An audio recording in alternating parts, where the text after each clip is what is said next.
The bandwidth for this episode of the AR-15 podcast is sponsored by the Firearms Radio Network.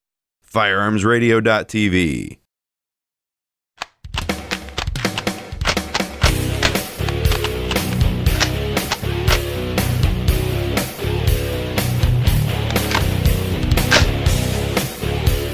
Welcome to episode number 105 of the AR-15 podcast.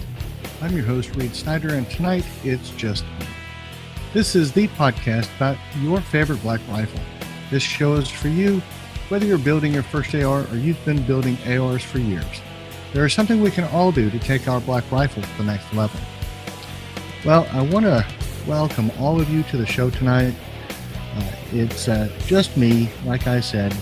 Everybody's getting a chance to spend time with family, and I wanted to get on and just give everybody a little Christmas poem that I found and that I wanted to share.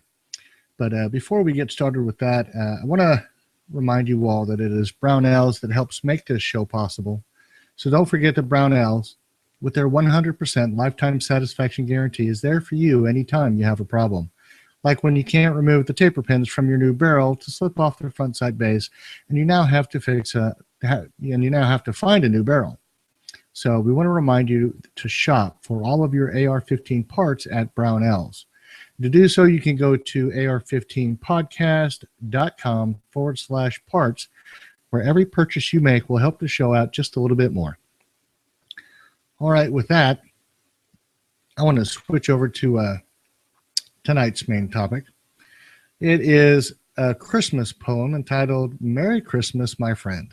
Now, like all things on the internet, sometimes it's hard to trace something back to its original source and get kind of a good line on provenance, whoever it was that wrote something or authored it. In this case, there were a couple of variations on the poem, and I believe that I have narrowed it down to the correct version. Of course, if it is not, I do apologize, but I just did like this one a whole lot better than the others. And so it's titled "Merry Christmas, My Friend." It is attributed to James M. Schmidt, who is thought to be a Marine Lance Corporal. So it starts off, "'Twas the night before Christmas, he lived all alone, in a one-bedroom house made of plaster and stone. I had come down the chimney with presents to give, and to see just who in this home did live. As I looked all about, a strange sight I did see, no tinsel, no presents, not even a tree. No stocking by the fire, just boots filled with sand. On the wall hung pictures of a far distant land, with medals and badges, awards of all kinds. A sobering thought soon came to mind. For this house was different, unlike any I'd seen. This was the home of a U.S. Marine. I'd heard stories about them. I had to see more. So I walked down the hall and pushed open the door. And there he lay sleeping, silent, alone, curled up on the floor in his one-bedroom home. He seemed so gentle, his face so serene, not how I pictured a U.S. Marine. Was this the hero of whom I'd just read? Curled up in his poncho, a floor for his bed. His head was clean-shaven, his weathered face tan. I soon understood this was more than a man, for I realized the families that I saw that night owed their lives to these men who were willing to fight. Soon around the nation the children would play, and grown-ups would celebrate on a bright Christmas day. They all enjoyed freedom each month and all year, because of Marines like this one lying here. I couldn't help wonder how many lay alone on a cold Christmas Eve in a land far from home. Just the very thought brought a tear to my eye. I dropped to my knees and I started to cry. He must have awoken, for I heard a rough voice, "Santa, don't cry.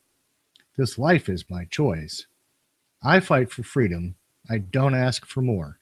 My life is my God, my country, my core."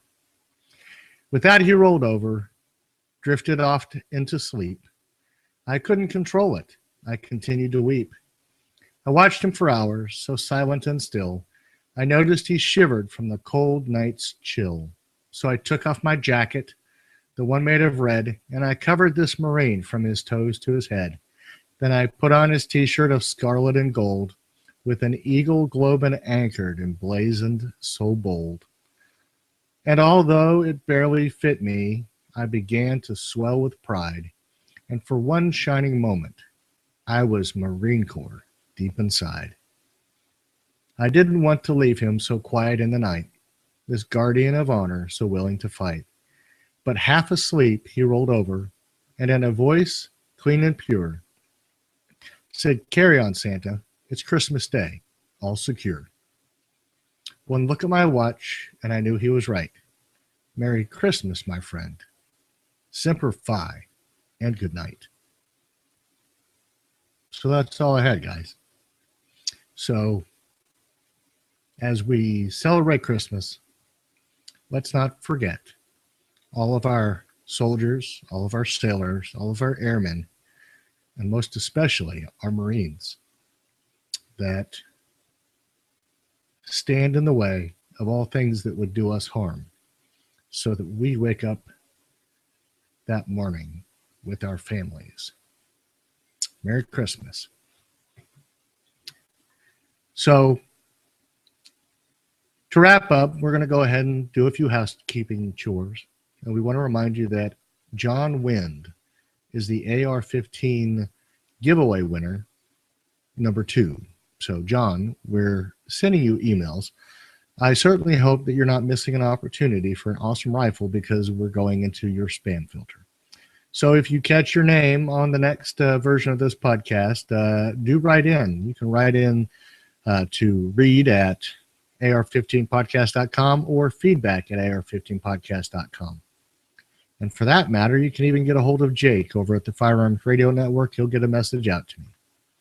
So John Wind, please, if you can hear me, let us know that you're interested in that rifle. All right. So I'm going to touch on a little feedback that we've gotten this week and get back to some of our good listeners that are contributing. And let's start off with Mike R. He says, "Reed, JR, and Anthony, great shows. I was going to mention, can you talk about low mass bolt carriers, spring weights and buffers, and how they relate to different uses, barrel length versus bullet weight versus caliber? Maybe this is a show topic. I did hear you guys mention it during your last show, so fingers crossed." Mike also writes, "Can JR let us know more about painting? Maybe a video or even a segment of the show. I have my paint, just finding lots of YouTube vids, but I would like to hear direct from one who has done it."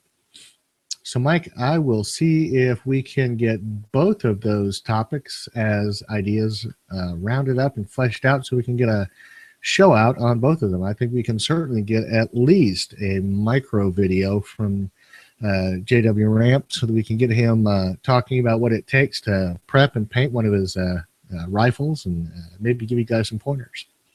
So thanks for the help there. We'll take care of that, Mike. Our next piece of feedback is from Ken D. He writes in, "Hey, you guys, I just listened to the hearing protection episode during my commute from Dallas to Chicago. It was informative and by your own admission, not all-inclusive, so I'd like to add my 2 cents. I, like you, have tried the basic foam earplugs, plain Jane earmuffs, and the Howard Light electronic earmuffs. They all perform well, and each has certain things they do well." Ken writes, "Recently, I purchased the GunSonics app for my iPhone. Essentially, your iPhone plus the app provide the electronics that allow you to wear earbuds under your regular earmuffs and obtain the benefit of electronic hearing protection. The app is around $10, as I recall. From my unscientific perspective, the GunSonics app works as well as my Howard Light electronic earmuffs. GunSonic claims the response time to noise is way better than the electronic earmuffs out on the market. The app also lets you choose from a number of gun types, i.e. shotgun, pistol, spectator, etc. It says the app, just like the dedicated electronic earmuffs, has an area mic, so conversation is easy. He says, personally, I use the foam insert style of earbuds under my earmuffs. They work great, and for someone wanting to give electronic hearing protection a try, very cost effective. Keep up the great work. Ken, thanks for writing in, and thanks for that insight. I do think that would be an excellent option for someone who wants to have that electronic earmuff convenience when it comes to hearing range commands and so forth, without having to pay some of the higher costs that you'll find on those. So the next piece of feedback is from Arturo. Arturo is one of our frequent contributors. He writes in, "Hi, Reed. Listening to ARP-103 regarding your Howard Light Ear Pro. I haven't been able to test this myself, but I've heard comments from others that say electronic ear pro does not work as effectively in general when indoors compared to outdoors. I've also heard that Howard lights do much worse than higher-end Peltors when indoors. I believe it has to do with the timing and reflection of sound versus the noise canceling. Only 20%. I thought for sure you'd get more than that, if not 10 already by now."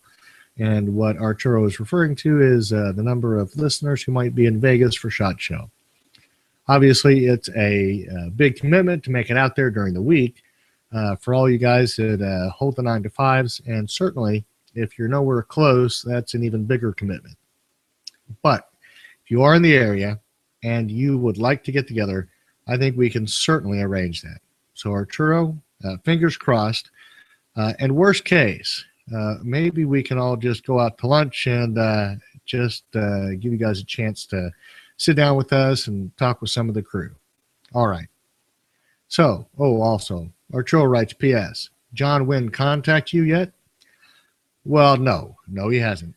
So, John, if you're listening, like I said, call us. If not, we're going to draw a new name, and it might be one of our other listeners, lucky other listener. So, Arturo, thanks for writing in. We do appreciate you. Let's see. Our next piece of feedback is from another Ken D. And he writes in, "Hello, gentlemen. I've been listening to your podcast for a while and really enjoy it. Lots of great info and commentary. Having been bitten by the bug, it's nice to find additional resources, your podcast, to help fill in some of the blanks and gray areas regarding your favorite MSR. I have two areas that might be of interest to your listeners: aging eyes and how we can mitigate the effect, and brass catchers. Regarding idea number one, I haven't been able to satisfactorily solve the problem. I don't personally have any eye issues other than degrading close-up vision." He says the second issue, I think I have a pretty good handle on. Since I am afflicted with brass monkey disease, I am always on the lookout for an effective way to capture my brass for reloading, especially my Spent 300 blackout brass. I've tried the inexpensive bags that hook and loop onto the rear of the foregrip, the expensive detachable units that are mounted on the Picatinny rail, and lastly, the best solution I found so far is the mid-priced Caldwell AR-15 Picatinny rail brass catcher. And Ken, to alleviate the suspense, I in fact have that Caldwell brass catcher, and I really do enjoy it. So Ken keeps writing, the inexpensive models have a droopy mesh bag. Sorry about that. Into which the spent cases are supposed to collect. These need to be modified in order for the bag to not obstruct the ejection port. He says the expensive, from a company called 3BUCC, the expensive brass collector mounts securely and accepts the ejected brass well, but there is no adjustability for the placement of the Picatinny mount. The Caldwell brass catcher addresses both of these issues, as the collection bag has a rigid frame and the bag can be adjusted fore and aft on the Picatinny rail mounting point. The brass catching assembly detaches bayonet style from the mounting point. He says you can also purchase additional mounts and leave them mounted on each of your MSRs. Brass capture on all of the three brass catchers is excellent, but the Caldwell unit is the most flexible as far as mounting options is concerned. Ken continues, keep up the good work. So guys, thank you for writing in. As always, we do appreciate your insights. We appreciate your contributions. And we want to encourage you all of you listeners, to write in and ask us questions. Give us some feedback. Let us know how you feel, and let us know if there is anything that you would like us to cover, because it is your interaction with us that helps us become better at giving you what you need. So with that, I'm going to go ahead and close the show. But I do want to let you all know that we appreciate each and every one of you. We appreciate everything that you've done to make the show what it is. We appreciate all of your contributions. We appreciate the fact that you guys listen to us every week or whenever you get a chance. And it makes it a really enjoyable experience knowing that you're out there. So we're going to continue to do the best we can to make the show better, to bring you more good content, to do a job of trying to get as many insights into the rifle that we can, so that you guys can all have more fun, more enjoyment, be more effective and productive in the things that you do with the rifle. And I think that's really what we're all here for. So with that, send us any questions or comments to feedback@ar15podcast.com. You can also send us a recorded voicemail by using the SpeakPipe plugin on the right-hand side of the AR-15 podcast website. Subscribe and listen to the AR-15 podcast for free at firearmsradio.tv/iTunes. Be sure to leave an iTunes or Stitcher review so our show can place higher in the searches of potential listeners, and let us bring you better content. Follow us on G+ to watch us live at firearmsradio.tv/plus. Check out our YouTube page at youtube.com/AR15 podcast, and follow. I'm sorry, I don't believe that was the right YouTube address. We'll correct that soon. But you can go, I believe, to the old one, which is youtube.com/firearmsradio. In any case, follow FRN on Facebook at www.facebook.com/AR15 podcast. That is correct. Follow AR15 on Instagram at AR15 podcast. Check out our other podcasts on Firearms Radio Network. And don't forget to use our Brownells affiliate link for all of your AR-15 parts by going to ar15podcast.com/parts. Finally, we want to remind you that we know everybody uses Amazon for something. It's all of our internet commerce going through that excellent company. And we would ask that you go to the affiliate link on the firearmsradio.tv website so that your purchase for that thing you were going to get anyways will help us out. And we are trying to provide you with excellent content. So with that, this week's episode is complete. And we once again would like to wish each and every one of you a Merry Christmas. Thanks for listening. Good night.